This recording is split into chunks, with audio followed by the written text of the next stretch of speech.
sitting under a bridge on College Drive. He can feel his stomach rumbling. He hasn't ate today. Yet, the sound is muffled by the cars passing overhead. It has been 20 years since he has had a place to call his own. And many of those years have been spent battling substance addiction and mental health issues. John has many acquaintances, but no true friends who truly and deeply care about him. He hasn't spoken to his daughter in 15 years. He wonders to himself if she still lives in Tennessee. John rises from his spot in the pebbles underneath the bridge and begins to walk. He sees someone approaching him. The stranger walks up and introduces himself as a man named Chris. Chris tells John that he goes to a church about 20 minutes away called Healing Place. Chris asks him if he would like to walk over to the Waffle House nearby and grab a bite to eat. John looks at Chris, grateful, amazed, confused, and asks, "You want to eat with me?" Chris laughs and says, "Of course." They sit at Waffle House for a while. John shares his story. Chris listens, but not just with his ears. He seems to be listening with his heart. It's the first time in a long time that John has felt that someone has truly seen him. Homelessness is not a new problem. The first documented cases of homelessness in America appeared in the 1640s. Fast forward to the Industrial Revolution. Factories seemingly exploded from the ground. Many people flocked to these major manufacturing depots, which resulted in an influx in the population of homeless people in these industrial cities.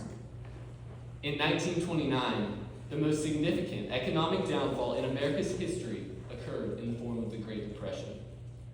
4 million people were without jobs, and when 1933 came around, there were nearly 2 million homeless people in America. As the Depression came to a close, World War II began. Homelessness began to be more concentrated in areas called skid rows. These impoverished areas of cities were informally established as a type of housing encampment by people experiencing poverty. Los Angeles, for example, has one of the most well-known skid rows today, with nearly 2,500 people residing in it. Before 1955, many mentally ill homeless people resided in state-funded mental health hospitals. When the Deinstitutionalization Act began sweeping across the nation in the late 50s, mental health asylums were shut down, and a mass number of mentally ill people were set free to do as they pleased. This, veterans coming back from the Gulf and Vietnam Wars, paired with a recent opioid epidemic, has caused an extreme rise in homelessness. Today, the definition of homelessness includes a trifecta, beyond a lack of a physical home. The trifecta's first point is the lack of material resources.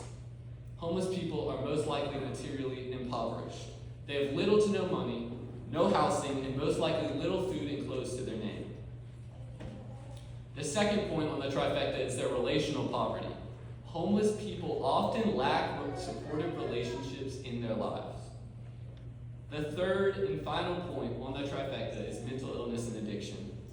According to studies conducted by the National Institute of Health, 25 to 30% of homeless people in America struggle with severe mental illness. 1 in 3 homeless people have problems with alcohol or drugs, and 2 in 3 homeless people have a history of battling substance use disorders. Now to the big numbers. A survey conducted in 2023 states that there were 650,000 homeless people experiencing homelessness on a single night in January in America. It is said that in America, nearly 20 homeless people die every day. The last recorded year of deaths of homeless individuals was in 2020. That year, there were 7,877 deaths. Since the number of homeless individuals has grown since 2020, it can be deduced that the number of homeless deaths has only risen. In 2020, there was an estimated 2,591 homeless people in Louisiana. Baton Rouge is home to a seemingly rising homeless population. According to Brian Sleeth, the Christian Outreach Executive Director, there are about 400 people in the area. Christians are responsible for addressing the issues the homeless are facing. Addiction is something that churches often attempt to confront and resource through recovery programs and support systems. When it comes to relationships, churches often emphasize the importance of community and accountable relationships. Christianity is, after all, based on our most important relationship, our relationship with Christ. The church should be the figurehead against these problems of addiction and also set an example for what intentional and accountable relationships with others should look like. The term sufficient in this thesis is achieved when a community of believers has significantly reduced poverty in Baton Rouge. This is not a one-day goal, but a long and strenuous process to achieve sufficiency. But we are called to, and I quote, love one another just as I, Jesus, have loved you, end quote. A few factors should be considered when examining the homeless community in Baton Rouge and whether or not evangelical churches have sufficiently supported them. First, evangelical churches in Baton Rouge do not build meaningful relationships with the homeless. The homeless lack what is called social capital, which is defined as the networks of relationships among people who live and work in a particular society, enabling that society to function effectively. Imagine it like this. Jim has lost his job and was just evicted. So he calls his best friend, Andrew. Andrew tells Jim that he can stay with him as long as he would like, or at least until he gets a new job. This is an example of Jim's social capital. Jim doesn't have to sleep on the streets because he has Andrew. But what about people who don't have an Andrew? Kevin F. Adler writes, although the external indicator of homelessness is a lack of housing, the lived experience is one of extreme isolation, disconnection, broken or non-existent social support, stigmatization, and shame. Since creation, God recognized the need for human relationship. In Genesis 2:18, God says, "It is not good that the man should be alone. I will make a helper fit for him." Humans in relationship are like a tree and its roots. If the roots of a tree are ripped out, then the tree can no longer survive. It has lost its source of nutrients and sustainability. According to a study conducted by psychologist Julianne Holt, prolonged social isolation is thought to decrease a person's lifespan by 15 years. This is equivalent to smoking 15 cigarettes a day for the entirety of your life. The homeless are losing their lives because they feel isolated from society. On the other hand, research shows that when reunification occurred with a family member or a friend, a homeless person is 60% more likely to exit a shelter and get off the street. Another place in which evangelical churches have failed to provide in relationships is through the mindsets of the parishioners. According to a study conducted by Susan Fisk in 2002, our brains can perceive people experiencing homelessness as non-human. The same part of our brain that activates feelings of disgust when it sees vomit was activated when the people in this study saw a homeless person. Christians should examine themselves and think about the thoughts that come into their mind when they see a homeless person. They should remember that all humans are inherently sinful. Romans 3:23 says, "For all have sinned." They should also remember that all people carry imago Dei, or are made in the image of God. Even at church, a place where it is commonly stated to come as you are, people have thoughts of disgust when they encounter a homeless person, maybe feeling a subtle subconscious prejudice. Here's the thing, homeless people are not the most attractive, the cleanest, or the fanciest. They are messy, but so is everyone else who is human. If Christians genuinely want to be more like Christ in everything they do, relationships with the homeless are not something that they should avoid.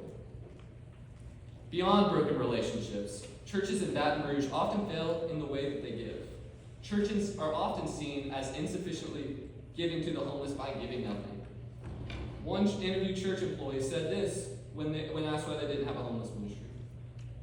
Implementing a homeless ministry would take too much time. This church at one time handed out gift cards and money to the homeless, but they no longer do this due to abuse of the system. This is an example of a poorly handled opportunity to serve intentionally. Solomon writes in Proverbs 28:27, "Those who give to the poor will lack nothing, but those who close their eyes to them receive many curses." There's always a next step to take in supporting the homeless, an action available for us to move toward. This does not mean that churches should give indefinite amounts of money or even any money at all. Churches must do the difficult thing of creating relationships with the homeless and not just handing out money. They must give material resources and themselves, sacrificing one of the most expensive things on this earth: time. Some people believe that Baton Rouge churches support the homeless sufficiently. These people argue for the idea of member-led outreaches, relationships already developed, and sufficient giving. One of the arguments is the belief that it is not the church's job to support the homeless, but rather the job of the church member. One pastor said, "We want members to lead us." In What is the Mission of the Church, Kevin DeYoung and Greg Gilbert write, "We think it would be better to invite individual Christians, in keeping with their gifts and calling, to solve these problems, rather than indicting the church for not caring." Everyone agrees on the central mission of churches in Baton Rouge, or at least what it should be: sharing the gospel. On the National Association of Evangelicals website, evangelicalism is defined as the expression and demonstration of the gospel in missionary and social reform efforts. The idea that evangelical churches of Baton Rouge have sufficiently supported the homeless with the belief that it is the job of the individual Christian is not sufficient. The church is defined as a group of believers joining together in worship. In Acts, Luke gives a few examples of what we call the self-giving faithfulness of the early church. And in Acts 4:32, Luke writes of a strong and unified group of believers that gave money to the apostles, the leaders of the church.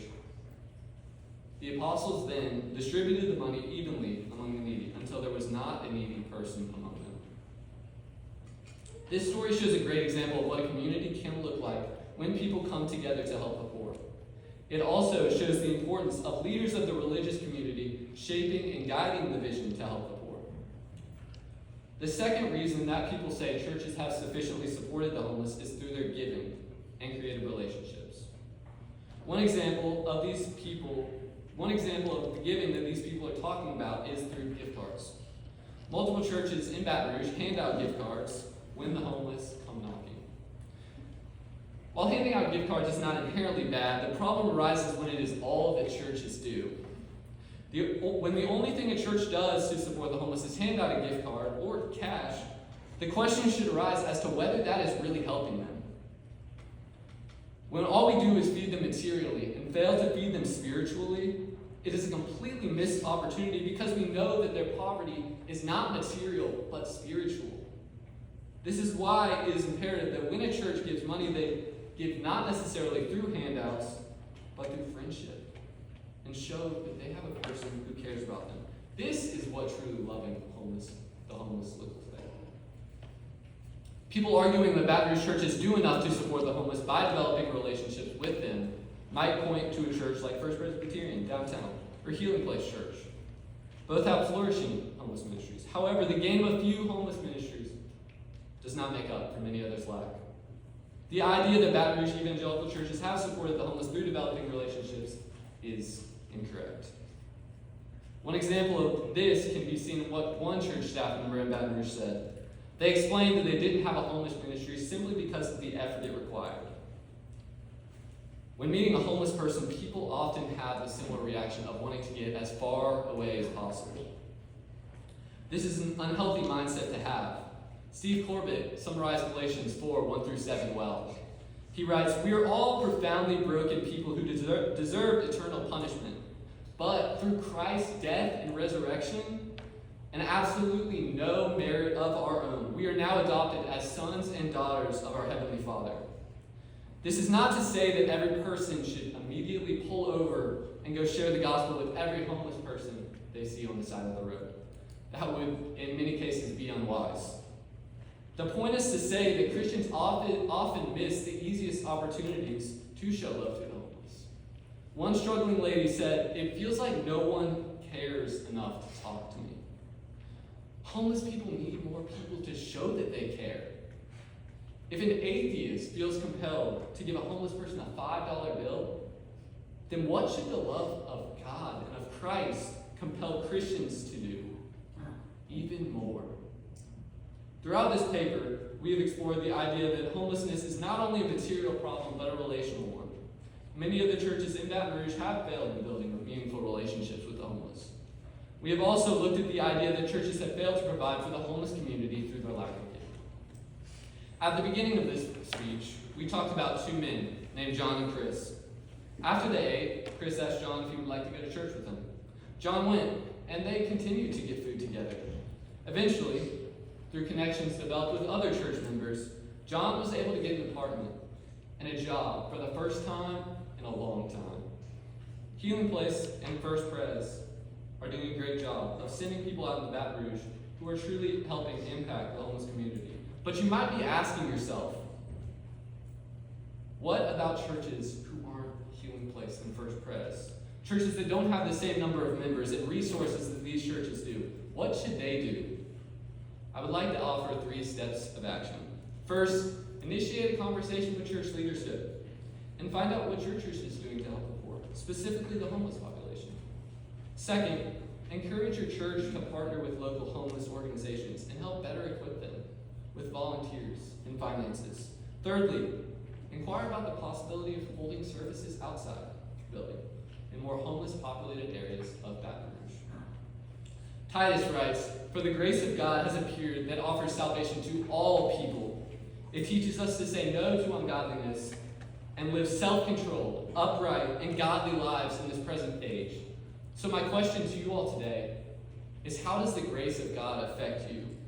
I think that if we truly believe and have faith in what Christ did for us on the cross, then it should not only affect the way that we live, but the way that we treat homeless people. The Apostle Paul reminds us in 2 Corinthians, "For you know the grace of our Lord Jesus Christ, that though he was rich, yet for your sake he became poor, so that you, through his poverty, might become rich."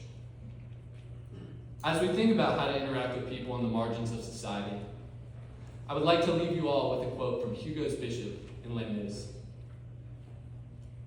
"Let us never fear robbers, nor murderers. They are dangers from without, petty dangers. Let us fear ourselves. Prejudices are the real robbers. Vices are the real murderers." Thank you.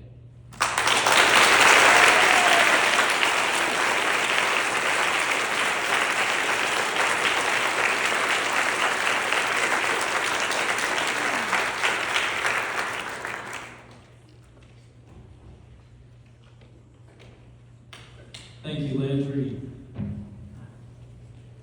Your first question, you say the term sufficient in this thesis is achieved when a community of believers has significantly impacted poverty. But this answer faces the same problem as the term sufficient itself. What constitutes a significant impact to poverty? Is it when a church helps to reduce an individual's poverty by 50%, 75%? Is it when a homeless person has 2 meaningful relationships inside the church? How much of that reduction or relational wealth specifically is the church responsible for? Thank you for your question. When we think about how churches, or whether or not churches have sufficiently supported the homeless only through the lens of a percentage of material poverty or a few social relationships, I think that really misunderstands the premise of my thesis. Seeking to meet a certain number or criteria undermines the hope that the gospel can reach all people in all places, with no ceiling and no floor. We aren't trying to check boxes, but rather we're trying to love and to see people. I'm simply calling churches to give effort to the issue, not to ignore it or to put it to the side, but rather to take responsibility for those on the margins within our city and walk out the Great Commission. Sufficiency might be really hard to define in this context, but I think that when we see churches come together, taking action to love the poor with the love of Jesus, I believe we will see an obvious difference in our community that we can call sufficient. Great. Your next question. You give an example of two evangelical churches that are sufficiently impacting poverty in Baton Rouge, Healing Place Church and First Presbyterian Church downtown. These are two rather large churches with larger resources than many other churches. Describe what it would look like, and you did this a little bit towards the end of your speech. Describe what it would look like for a smaller evangelical church to sufficiently impact poverty in Baton Rouge. Thank you for my question. May I have a moment to look at my notes? Sure.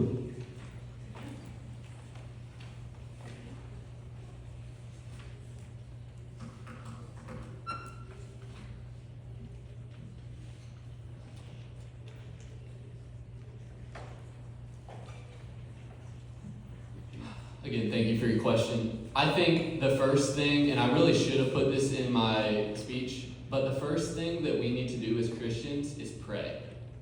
Pray for the leadership of our church, pray for the community of our church, that they will feel convicted on this issue, because I believe that it is very important.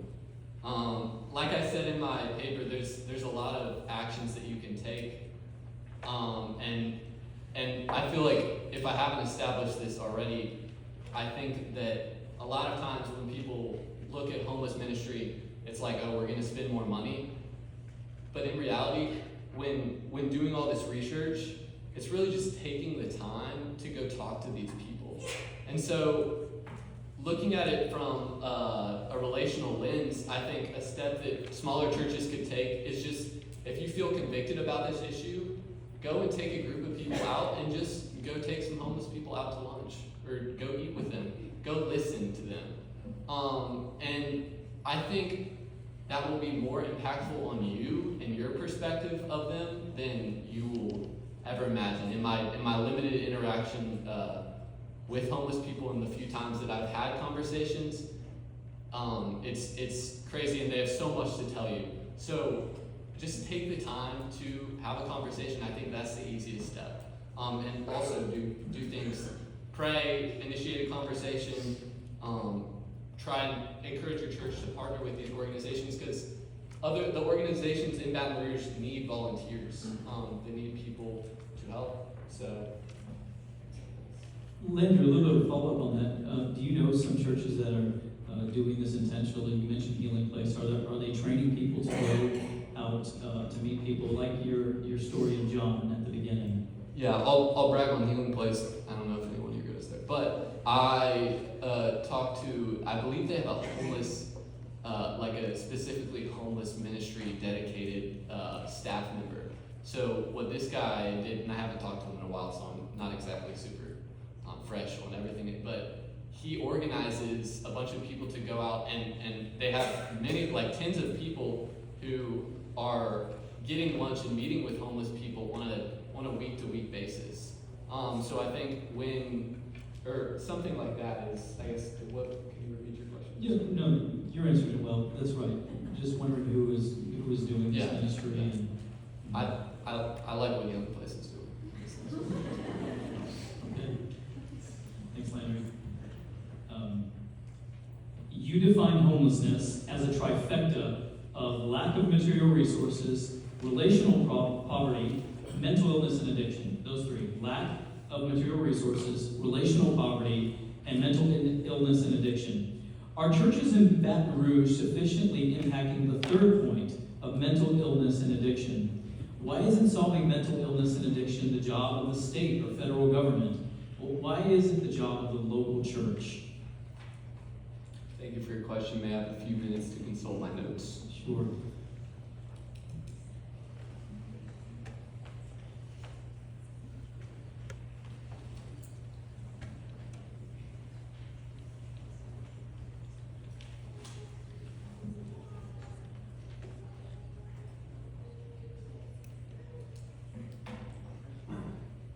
Thank you for your question. So to repeat your question to you, just to make sure I'm understanding it correctly, you're asking why the church is responsible rather than the state for things like mental illness and addiction? Specifically those two, correct? So one more second. Yeah, so when I think about an issue like addiction, and maybe I didn't clarify this enough in my speech, but an issue like an addiction, I always go to Galatians 6:2, which says, bear one another's burdens, and in doing so, you fulfill the law of Christ. An addiction that a person have, I would say, is definitely a burden. And as Christians, I believe that we are called to bear the burdens of the people around us. And so with that in mind, I would say that through that and through the lens of bearing one another's burdens and through that fulfilling the law of Christ, that is why the church is responsible for that. Can you repeat the question just so I'm Sure. And another part of it is that our churches in Baton Rouge sufficiently impacting these two areas, addiction and mental illness? Well, I think there's always room to grow, and that's a hard thing to really determine, as is figuring out what church is sufficiently impacting homeless ministry. But I think that through issues like addiction, and that should be a problem that a church focuses, obviously not fully focuses on, but that should be something that a church emphasizes is like healing from addiction, because Jesus is what brings freedom from addiction, and he is the only thing that brings true freedom from addiction. So when you look at all these issues, the answer is Jesus. And so I think that, yes, that is why churches are responsible. As to the question of whether or not churches are doing well, I think that's hard for me to answer in specific. But I think that we can definitely see growth when we see churches interact with the homeless community. Great, thank you. Last question. You cite theologian Kevin DeYoung's position that helping the poor should be the responsibility of individual members of a church, not the responsibility of the church institution as a whole. DeYoung and others say individuals within the church should head a member-led outreach to help fight poverty. How do you reconcile or negate this position with your thesis, which says the church as an institution has not sufficiently helped the poor in Baton Rouge? Yeah, thank you for your question. My thesis is not against member-led outreaches. I would say I'm very for them. What I would like to see personally is the church leadership working along and guiding the congregation to do the work of the gospel through those member-led outreaches. And to do that work of the gospel through the difficult and uncomfortable places that homelessness is. My thesis asserts that the gospel must be brought to the homeless of the city. I recognize that change often starts with one person. One person that's like, I feel very convicted about this. But large-scale transformation, when real change happens, is when an entire community of believers galvanizes around one mission. I believe that's what we are seeing. We are shown very clearly in the passage of Acts that I referenced earlier. In Acts 4, we see the community of believers came together in one mind, and that through the discipleship and the way that the apostles handled the giving that they had given, they had no poor among them. So I believe that. Great. Thank you very much, Landry.